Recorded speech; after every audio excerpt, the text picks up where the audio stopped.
Hello. Welcome to Season 2 of Pint of a Story, a podcast that delivers pint-sized stories that you can listen to while running errands, on a short commute, or while you finish your pint.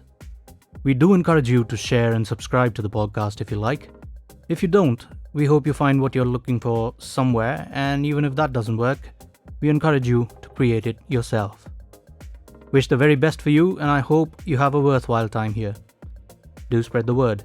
And above all, have fun.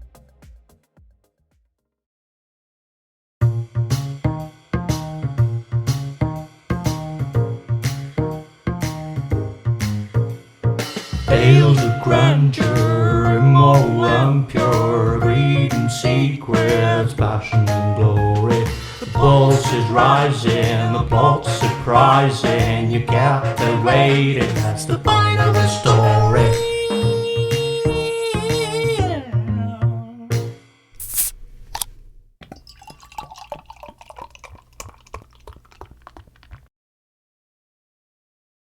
That is the pint of a story, and today's story is called The Reprisal. It is written by Lakshmi Menon, and the story was first published in February 2022 on Penmancy.com.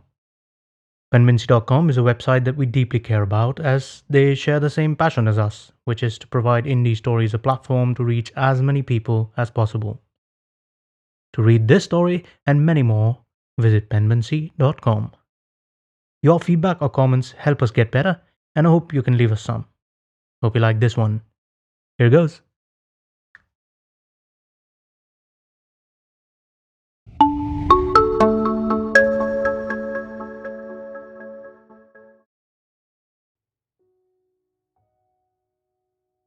Chapter 1.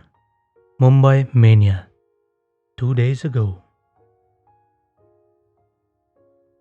I was on my way back to work and got stuck in an awful traffic jam. A drive that usually takes an hour and a half at 8 a.m. from Goregaon to Lower Parel took more than 3 on that day. 3 hours to cover 21 kilometers? A disastrous waste of productive working hours. My blood pressure was shooting up. I am an achiever, and I always like to be part of a solution, and here all I could do was sit in my car and fume.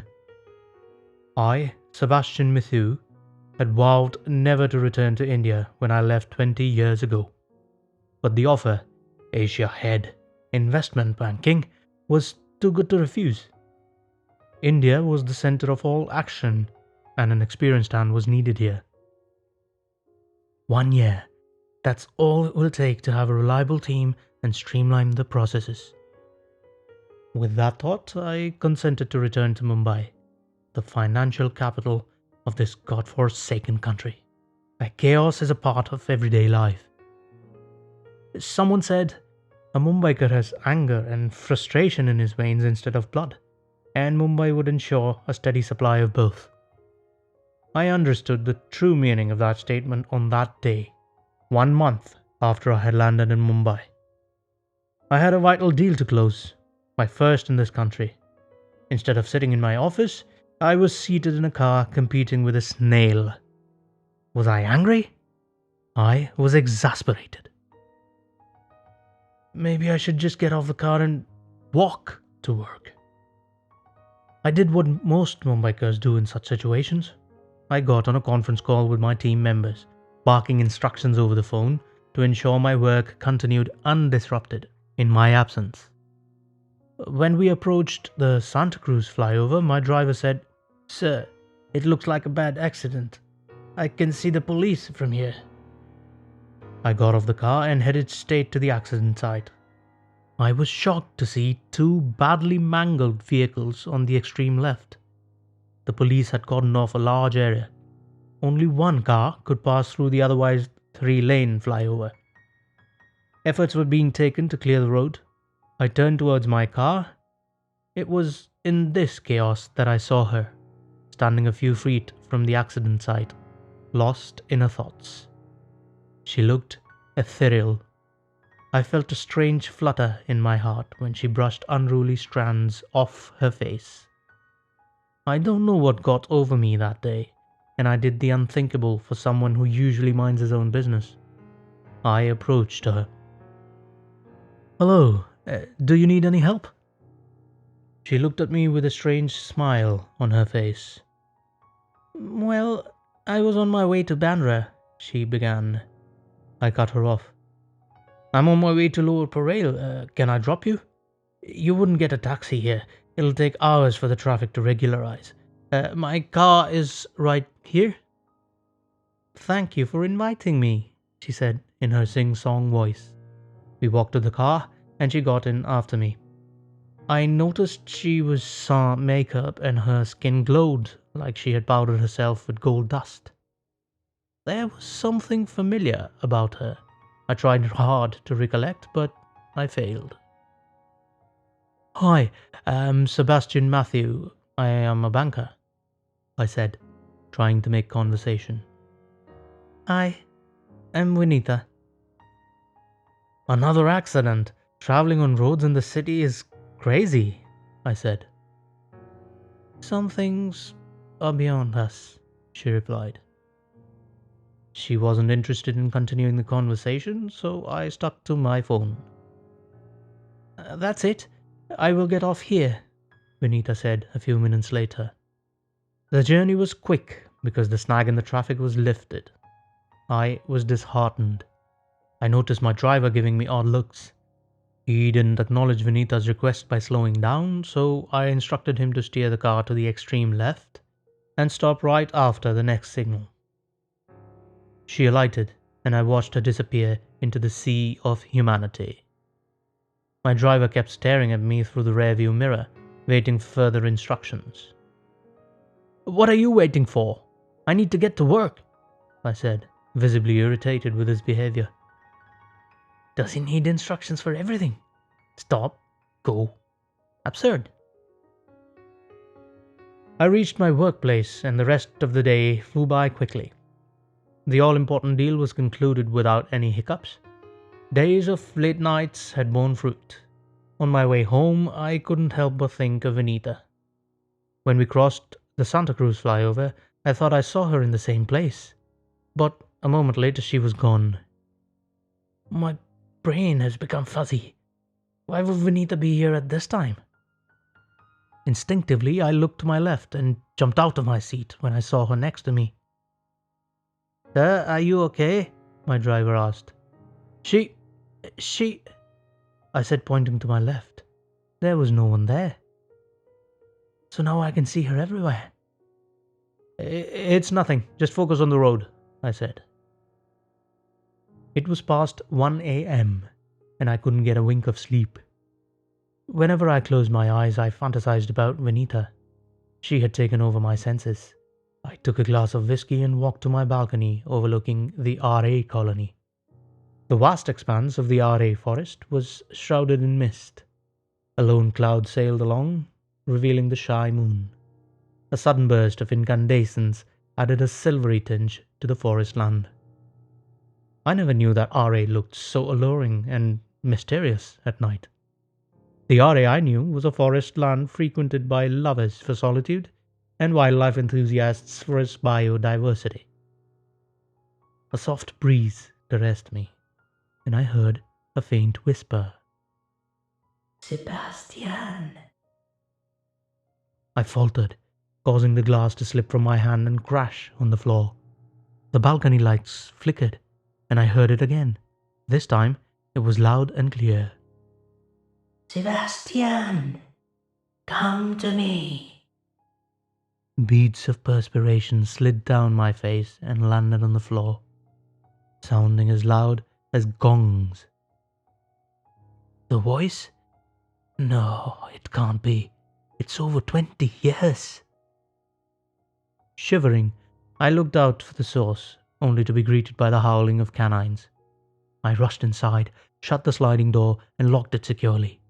I went to the bar, pulled out a bottle of whiskey, and gulped it down till my fraying senses calmed down. I hit the bed and passed out.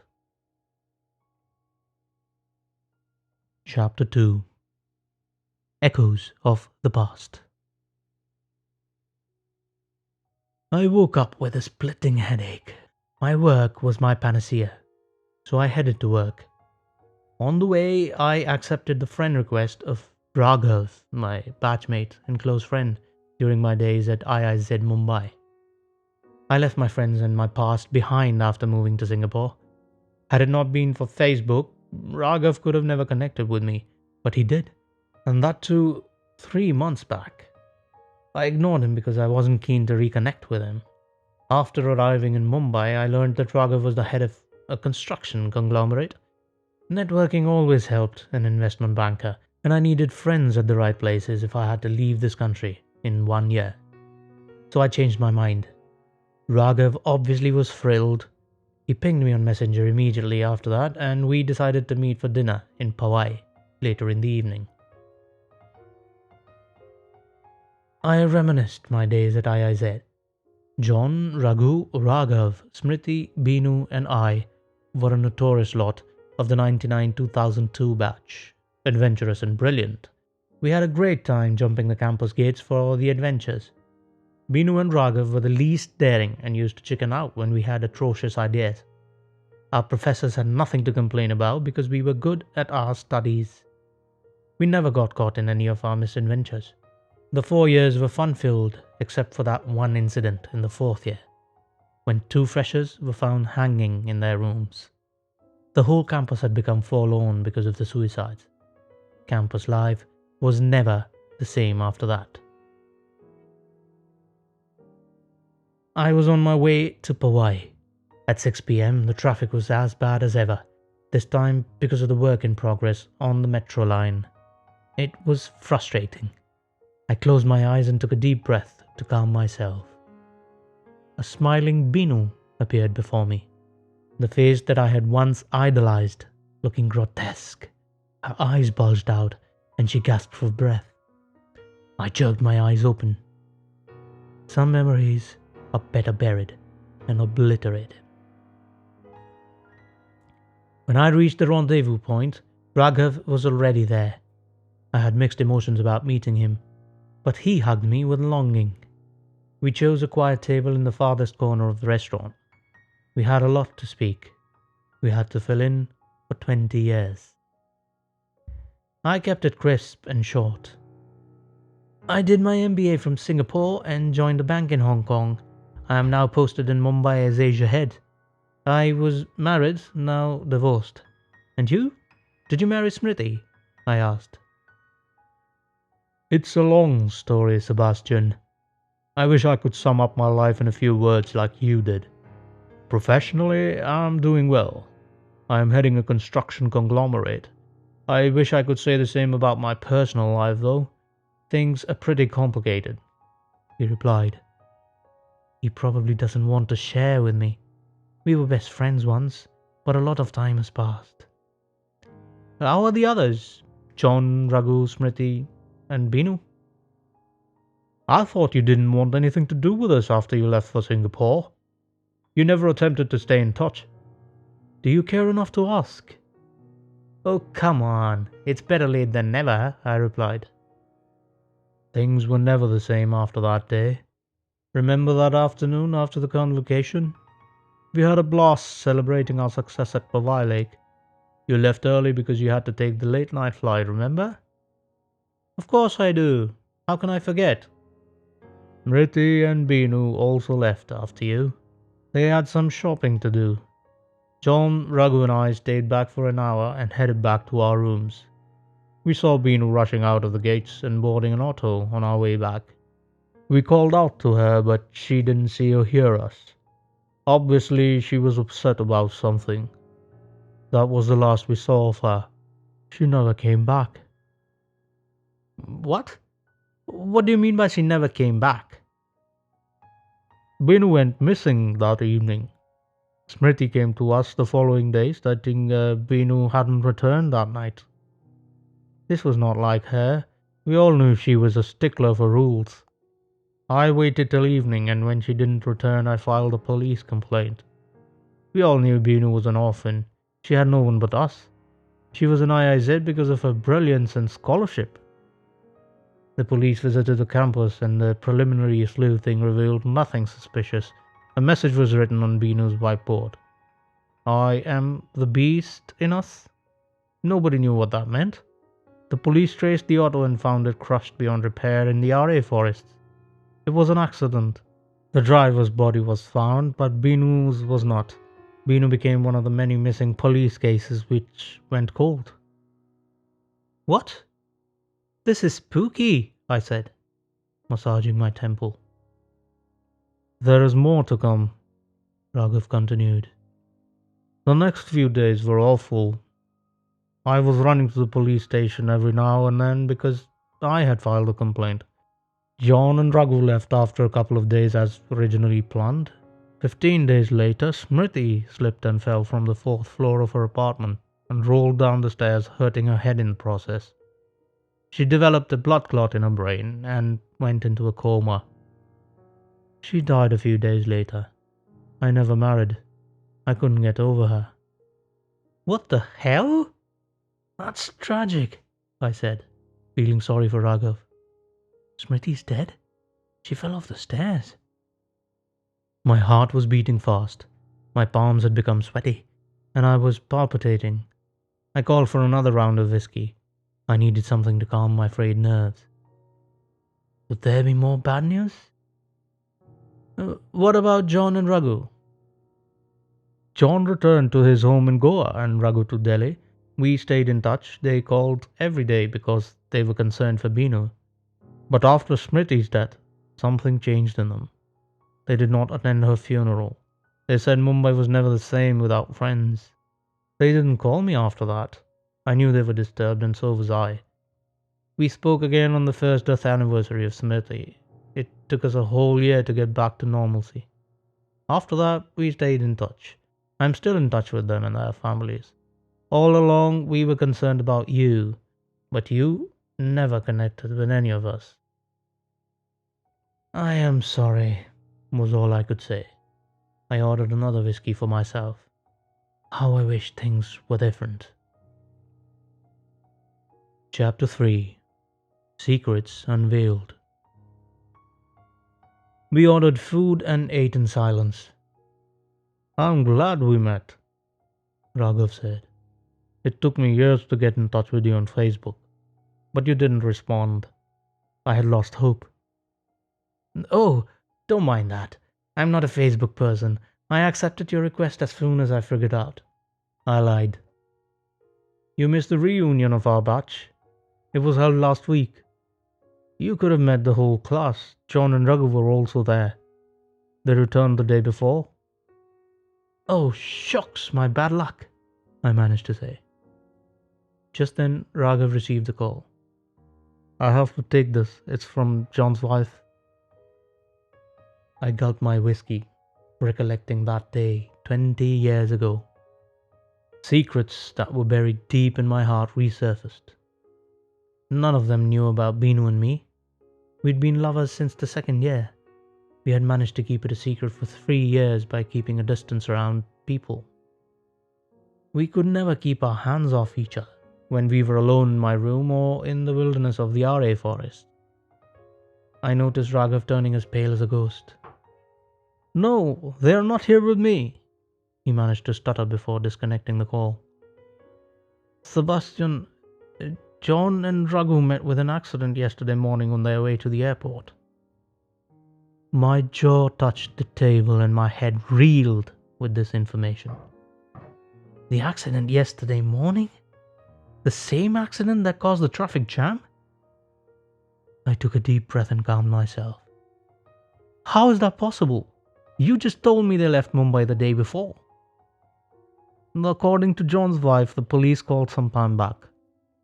They got delayed because the cell phones were badly crushed in the accident and it took time to retrieve the SIM cards. The women didn't believe the police at first, but John and Raghu have been unreachable since yesterday. She wanted to know if John and Raghu were with me. The police have asked them to come to Mumbai to identify the bodies. Unbelievable, I managed to stutter. There is more. She told me that John and Raghu had called to inform them they were delaying their return because they saw Binu. That's absolute rubbish. How can it be? Binu? Raghav gave me a strange look. I composed myself. You just told me Binu went missing 20 years ago. How can anyone see her now after so many years? I clarified. I felt uncomfortable. Too much had happened in the last couple of hours. I think we should call it a day. I'm overwhelmed. This is too much to digest, I said, calling for the bill. I rushed out of the restaurant soon after. Binu, did you really see her? How is that possible? Driver, take me home soon, I said, getting into the car. My head was pounding, so I shut my eyes. That was just the beginning of the torture. I became delirious when I heard the whispers again. Sebastian, come to me. This time I knew who it was. I shut my ears to block the sound, but they wouldn't go. I waved my hands to ward them off. Sir, are you alright? My driver asked, jumping out of the car to help me. Move aside, you idiot! I need to get out of here. I pushed him aside, rushed to the driver's seat and drove away, leaving him behind. He ran after the car, but I wasn't going to stop. Not for him, not for anyone. I didn't get very far. The traffic was as bad as ever. I cursed under my breath. I decided to take the familiar road through the RA forests. Was it a good decision? Of course it was. The road was clear, with no vehicles to stop me. It was pitch dark. The headlights provided me just enough light to keep going. I stepped on the brake to avoid a collision when I saw someone on the road. As my car screeched to a halt, my eyes grew wide in recognition. Vinita? Here? I stepped out. The car engine shut down and headlights went off as if on cue. I couldn't see anything. I started to shiver. Vinita! I called, only to be greeted with silence. I groped towards my car when I heard a screeching laughter. The hairs on my body stood up in response. Who? What? I mumbled. I ran forward, managed to open my car and turned on the ignition. Vinita was seated beside me. The contours of her face changed, and my eyes fell off her sockets when I saw Binu next to me. Binu? I ran out of the car, but where could I go? Binu was everywhere. I ran, tripped and fell. I pleaded with her, but I knew nothing mattered anymore. I should have stayed away from the RA forest. I should have stayed away from Mumbai. There was no doubt about John and Raghu. They were dead in an accident caused by Binu. But Smriti? That evening, 20 years ago, Binu had followed me into the RA forest. She had figured out that I was involved in the death of the freshers. They were not suicides, but murders. Raghu, John and I had made it look like suicides because they had caught us stealing the final year question papers from the dean's office. One of them had scribbled, "I am the beast in us," on a piece of paper. Binu had worked on it for days and figured it out as an anagram for me, Sebastian Matthew. The idiot that she was, she confronted me instead of going to the dean. She wanted me to come clean. She saw the real me that day, cold, calculating, and self-centered. I strangulated her in our favorite spot, away from prying eyes of the world. Later, I realized there was a witness to my crime. Binu had come here in a rickshaw, so I had to kill the driver. I dumped the bodies in a safe spot and returned to the campus. I took the help of John and Raghu. They were hesitant, but they had no choice.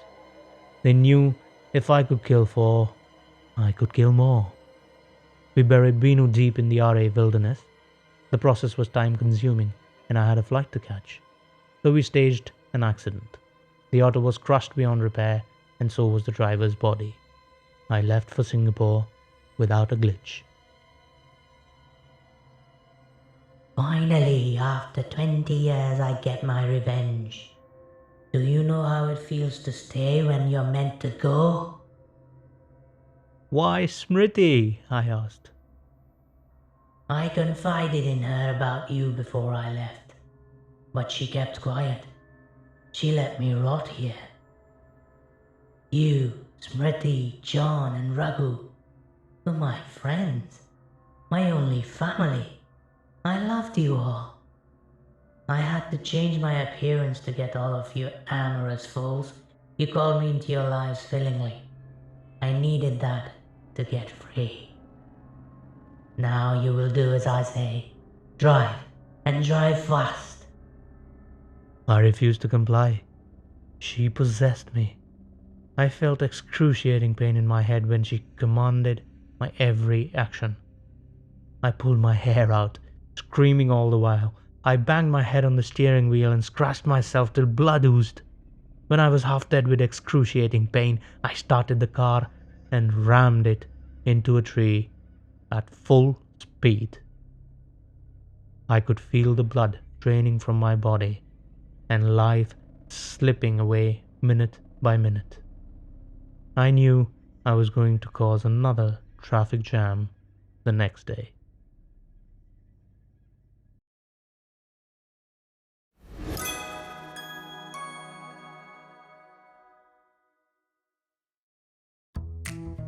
So, we hope you liked that story enough to tempt you to subscribe. We encourage you to share it with anyone else you can think of that would like to hear our stories as well. Please read the description and check out the amazing links we have, including the link to this very story. Thank you for your time, and we hope to see you with our next.